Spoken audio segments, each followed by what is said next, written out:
آج کا موضوع نماز سے متعلق ہے۔ آج ہماری اکثریت نمازوں سے دور ہے اور اللہ تبارک و تعالیٰ کی بارگاہ میں سر سجود ہونے سے نوجوان نسل، ینگ جنریشن اور اس کے علاوہ ہماری اکثریت چاہے جوان ہوں چاہے بوڑھے ہوں، نماز سے دور نظر آتی ہے۔ ہم سمجھتے ہیں بس جمعہ ہم پر فرض ہے یا عید ہم پر فرض ہے، حالانکہ عید کی نماز فرض نہیں ہے، وہ واجب ہے۔ عید کا اہتمام بڑے زور و شور سے کیا جاتا ہے، لیکن 5 وقتہ جو نماز ہے اس کا کوئی اہتمام نہیں ہے، نہ اس کی فکر ہے۔ حضور اکرم رحمت عالم نور مجسم صلی اللہ تعالیٰ علیہ وسلم نے فرمایا کہ ایک وقت آئے گا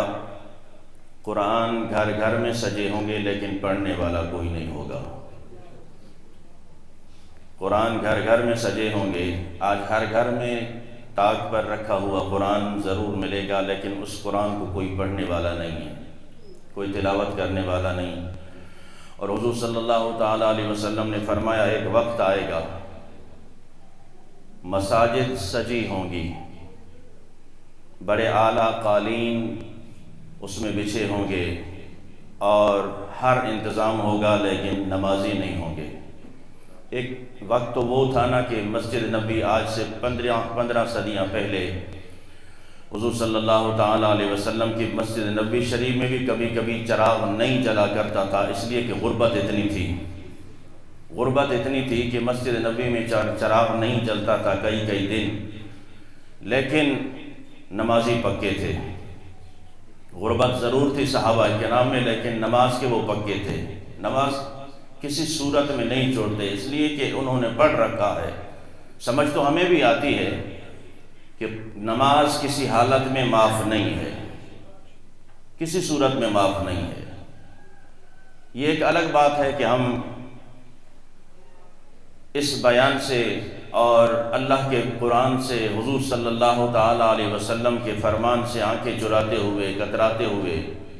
خود سستی کریں، الگ بات ہے، لیکن نماز کسی صورت معاف نہیں ہے۔ تو عزیزان محترم، سرکار دو جہاں صلی اللہ تعالیٰ علیہ وسلم نے فرمایا جو شخص 3 جمعے متواتر چھوڑ دیتا ہے، اللہ تبارک و تعالیٰ اس بدبخت کے دل پر بدبختی کی مہر لگا دیتا ہے۔ عزیزان محترم، حضور صلی اللہ تعالیٰ علیہ وسلم نے فرمایا کہ بین العبد والکفر ترک الصلاۃ، مومن اور کافر کے درمیان جو فرق ہے وہ نماز کا ہے، کہ مومن نماز پڑھتا ہے اور کافر نماز نہیں پڑھتا۔ یہاں سے اللہ اکبر کی آواز آتی ہے، ہماری گپیں ختم نہیں ہوتی، ہماری مجلس ختم نہیں ہوتی، ہماری بات چلتی رہتی ہے، یہاں سے مؤذن پوری آذان دے دیتا ہے، لیکن مجال ہے کہ کوئی خاموشی سن کے آذان سنے اور اس کو کوئی جواب دے، اور اس کے بعد اچھا 5 منٹ نماز میں چلے جاتے ہیں، 10 منٹ ہیں، ابھی 4 منٹ ہے، 2 منٹ ہے، 3 منٹ ہے، 1 منٹ ہے۔ جب پورا ٹائم ہو جائے گا، گھر سے نکلیں گے، دکان سے نکلیں گے، ابھی وضو بنانا ہے، پھر لائن لگی ہے، یہاں جماعت چلی جاتی ہے۔ کبھی ایسا ہوا کہ ہم نے کوئٹہ جانا ہو، کراچی جانا ہو، کہیں باہر جانا ہو، اور گاڑی کا ٹائم فکس ہے کہ وہ 8 بجے روانہ ہوگی، ہم 7:30 گھر سے نکل جاتے ہیں، کہیں گاڑی نہ نکل جائے، کہ ہم نے آگے سفر کرنا ہے۔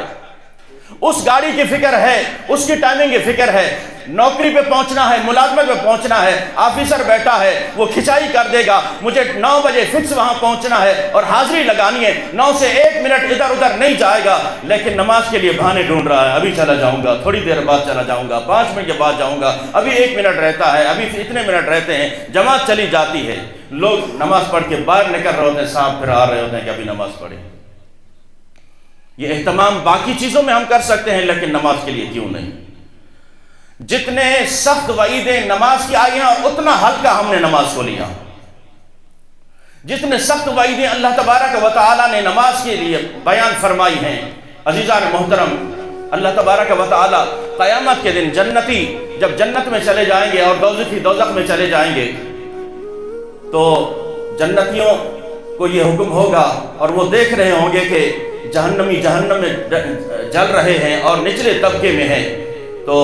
اللہ تبارک و تعالیٰ کے حکم سے پھر وہ جنتی ان سے سوال کریں گے، جنتی سوال کریں گے کہ بتاؤ قالوا ما سلککم فی سقر، تمہیں کیا چیز جہنم میں لے آئی، کیا چیز جہنم میں لے آئی، تم جہنم کے نچلے طبقے میں چلے گئے، کس وجہ سے چلے گئے جہنم میں؟ قالوا لم نک من المصلین، وہ سارے چیخ کر کہیں گے، رو کر کہیں گے کہ اے ہم سے سوال کرنے والوں، اے جنتیوں، ہم سے پوچھنے والوں، ہم جہنم کے نچلے گڑھے میں کیوں آئے ہیں؟ قالوا لم نک من المصلین، پہلا جرم یہ تھا کہ ہم نماز نہیں پڑھتے تھے، پہلا جرم یہ تھا کہ ہم نماز۔ یہاں تو رب کی رحمت کو اتنا وسیع، ٹھیک ہے وہ بہت زیادہ بخشنے والی ذات ہے، پھر یہ قرآنی احکام کس کے لیے ہے؟ ہم سے زیادہ بخشش کے حقدار وہ جنہوں نے کبھی ایک سجدہ تک نہ چھوڑا ہو، حضور اکرم صلی اللہ تعالیٰ علیہ وسلم کی ذات بابرکات، جن کے لیے اللہ تبارک و تعالیٰ نے پوری کائنات سجائی ہو، جن کے ایک اشارے پہ چاند دو ٹکڑے ہو جائے، سورج واپس پلٹ آئے، وہ تو ایک نماز قضا نہ کریں اور امتی عاشق رسول ہو کر نماز کے قریب نہ آئے، غوث اعظم کا دیوانہ ہو کر نماز کے قریب نہ آئے۔ غوث اعظم تو فرمائے کہ بے نمازی کو میرے قبرستان میں بھی دفن نہیں کرنا، بے نمازی کو میرے قبرستان میں بھی دفن نہیں کرنا، کہ اس کی نحوست کی وجہ سے کہیں سب پر عذاب نازل نہ ہو جائے۔ اور پھر غوث کا دیوانہ کہتا ہے کہ مجھ پر نمازی فرض نہیں ہے۔ 11ویں بالکل وہ ماہانہ طریقے سے وہ کوئی قضا نہیں ہوگی، نماز 5 ٹائم قضا ہو جاتی ہے۔ 11ویں کیجئے، دل و جان سے کیجئے، محبت سے کیجئے، لیکن نمازوں کا اہتمام بھی کیجئے۔ حضور اکرم صلی اللہ تعالیٰ علیہ وسلم سے محبت کا دم بھرنے والوں، آج اگر امتی تنزلی کا شکار ہے اور حضور صلی اللہ تعالیٰ علیہ وسلم سے محبت کا دم بھرنے والوں، ہم حضور سے عشق اور محبت کا دعویٰ کرتے ہیں، لیکن نمازوں میں جب سستی دیکھتے ہیں، میرے آقا کریم صلی اللہ تعالیٰ علیہ وسلم وہ مہربان ذات، وما ارسلناک الا رحمۃ للعالمین، جن کو کبھی غصہ نہیں آتا، جنہوں نے دشمنوں سے بھی ہنس کے بولا ہے، جنہوں نے دشمنوں کی گالیاں بھی سہی ہیں اور ہنس مکھ چہرے سے ان سے بات کی ہے، لیکن کیا پتا کہ بے نمازی کے لیے وہ کتنا غضبناک ہو جاتے ہیں۔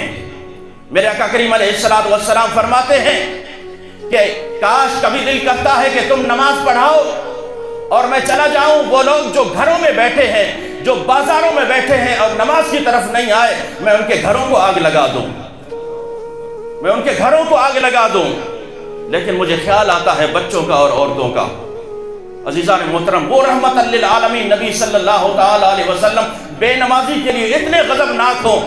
آج ہم سمجھتے ہیں کہ ان کے نام کی ایک محفل کر کے ہم نے ساری نمازیں بخشوا لی، اور نماز کے قریب تک نہیں آنا، ایک ایک نماز کا جواب دینا ہوگا، ایک ایک کا جواب دینا ہوگا۔ نماز کسی صورت میں معاف نہیں ہے۔ اللہ تبارک و تعالی ہمیں 5 وقت نماز پڑھنے کی توفیق عطا فرمائے۔ وآخر دعوانا ان الحمدللہ رب العالمین۔ جن حضرات نے سنتیں نہیں پڑھی، سنتیں پڑھیں۔